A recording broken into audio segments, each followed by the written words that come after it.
I used to believe that life was entirely made of effort. From the moment I was a child, I was told that everything worth having came from hard work, discipline, sacrifice, and long hours of pushing against the tide. Teachers, parents, mentors, everyone repeated the same formula. If you dedicate yourself, you will succeed. If you fight hard enough, you will conquer. And so, like many others, I grew up measuring my worth by how much I could endure, how much I could push, how many sleepless nights I could accumulate, as if exhaustion itself were some kind of badge of honor. And for a while, I believed in that primera lived be Italiano. But eventually, as I looked at the results of all my striving, I began to notice a strange pattern. I was trying, I was working, I was sacrificing, and yet so often, things slipped away from me, like sand falling through an open hand. The more I chased, the more it felt like the horizon retreated, mocking me with its distance. It was in the emptiness between what I was giving and what I was receiving that a new question began to grow inside me. A question that would not let me rest. What if reality did not truly respond to my actions? What if all this effort, all this struggle, all this sacrifice was only the surface of the game, and there was a deeper law at work beneath it all? What if there was an invisible layer, a silent code that commanded the flow of everything I attracted into my life? The idea seemed absurd at first. How could the world not reward sheer effort? And yet, I could not deny what my own eyes saw. People who worked less, who seemed to move with ease rather than struggle, were receiving opportunities. Others, with the best of intentions, were trapped in endless cycles of failure, attracting the same problems again and again. And then there was me. Whenever I expected things to go wrong, they did. Whenever I carried fear, reality seemed to reflect that fear back to me. It was as though life itself cared less about what I did, and more about the vibration I carried while doing it. One afternoon, I sat in the plaza where I often spent time watching people move about. The air was heavy, the sound of the city buzzing like 1,000 restless insects. I looked around at the hurried footsteps, the blank expressions, the endless routines, and asked myself quietly, what am I emanating right now? My body was still, but my mind was anything but. Inside, there were storms, debts that needed to be paid, deadlines looming like vultures, memories I could not heal, fears that whispered in the back of my skull. If every thought was a wave, then I was casting into the universe a restless sea filled with contradictions and turbulence. How could I expect harmony when I was vibrating chaos? How could beauty find me when my frequency was soaked in fear? It was then, in that very moment of discomfort, that the first glimpse of truth flickered within me. That night, as I lay in bed, I closed my eyes and imagined my thoughts as radio signals. It was such a simple image, but it revealed so much. If I tune the dial of my mind to sadness, it does not matter if I smile on the outside. The sound that goes out into the universe is still sadness. If I tune to anger, it does not matter if my words are sweet. The vibration is rough, and it is that vibration that resonates back. For the first time, I began to realize that I was less the author of my actions and more the conductor of my vibrations. I was not just a body in motion, I was a frequency, and the frequency spoke louder than the effort.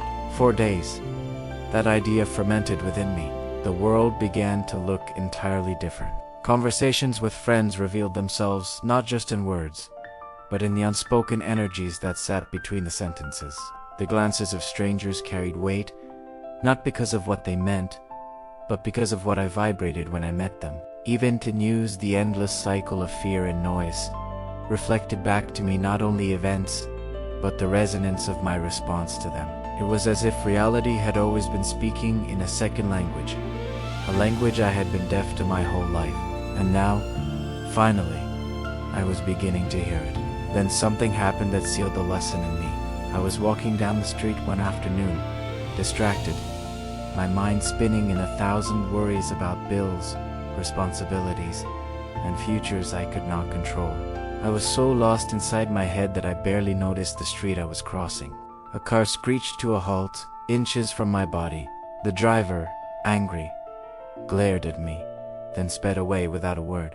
My heart raced, and in the rush of adrenaline, I suddenly saw the truth. I had been carrying so much fear, so much anxiety, so much restless vibration, that I literally walked into an event that reflected it perfectly. It was not random. It was not luck. It was resonance. My vibration had summoned that moment. From that day forward, I could not ignore the truth. I began to test it. Each morning, before my feet touched the ground, I chose. I chose what I would vibrate. Some mornings I chose gratitude. Others, trust. Sometimes, simple joy without reason. I would close my eyes and hold that feeling as if it were a small flame in my chest, fragile but bright. And I noticed the world change. The line at the bank moved faster. Strangers smiled at me. Problems, once heavy, began to feel lighter, as if life itself had rearranged its weight upon my shoulders. It was not magic. It was vibration. It was the invisible code behind the visible play. Of course, it was not always easy. The old mind was stubborn, trained to fear, trained to complain, trained to doubt. It pulled me back like chains into the old frequency. Many days, I stumbled. Many days, I fell into anger, or into worry, but I realized something crucial. Changing vibration is not a single decision. It is a discipline, it is practice, like learning to play an instrument. At first your fingers stumble, the notes come out wrong, your timing fails. But if you keep at it, slowly the melody begins to flow, and eventually it becomes music. One night, I dreamed that I was in an infinite white room where sound echoed in ways I had never heard. In this place, each thought I had appeared as a wave of color expanding outward from me. When I thought of fear, the wave was heavy and dark, sinking into the space. When I thought of love, the wave was golden and light, soaring outward like sunlight spilling across the horizon. And in the dream, I realized those waves did not disappear. They traveled outward, met other waves, collided, wove themselves into intricate patterns, and then returned to me, multiplied. I awoke sweating, my body trembling, but with the unshakable sense that I had been given a direct lesson, that this was not fantasy, that this was truth disguised as dream. The next day, I lived as if the vision were real. I began to see my thoughts not as fixed truths, but as seeds. Each thought, no matter how small, carried the potential of a harvest. Plant fear, harvest fear. Plant gratitude, harvest grace. Slowly, steadily, life confirmed it. People appeared in my path that I would never have met otherwise. Opportunities opened where there had only been walls. But more importantly, I myself began to transform. Life was teaching me a new language, the language of vibration. And then, the deepest realization of all emerged. It reflects what you are being. That was the hardest truth to accept, because it meant responsibility. It meant I could no longer blame others, or luck, or destiny. It meant life was always answering my inner state. And that was terrifying, because if it was true, then how many painful realities had I already created without even knowing? How many doors had I closed from the inside, only to complain when the outside stayed shut? But as the fear rose, so did something else. Power. Because if I had created unconsciously, then what could I create now that I was awake? I began to imagine, what if I vibrated abundance? Would opportunities multiply? What if I vibrated love? Would relationships transform? What if I vibrated peace? Would even my body begin to heal? I did not know, but I was willing to find out. And so I walked the days like a scientist of the soul, experimenting, failing, learning, and trying again. And the universe, with infinite patience, answered like a teacher who never tires of repeating the same lesson until the student finally understands. There were days I cried in frustration, days when nothing seemed to change, and the weight of doubt threatened to crush me. But even in those moments, a quiet voice within whispered, "Keep going. because it is not the world that must change. It is your vibration. Looking back now, I see the secret was never hidden. It was always here, waiting. It is not about fighting the current, but about learning to dance with it. And the dance always begins inside, with the invisible sound of every thought, every emotion, every vibration that flows through us.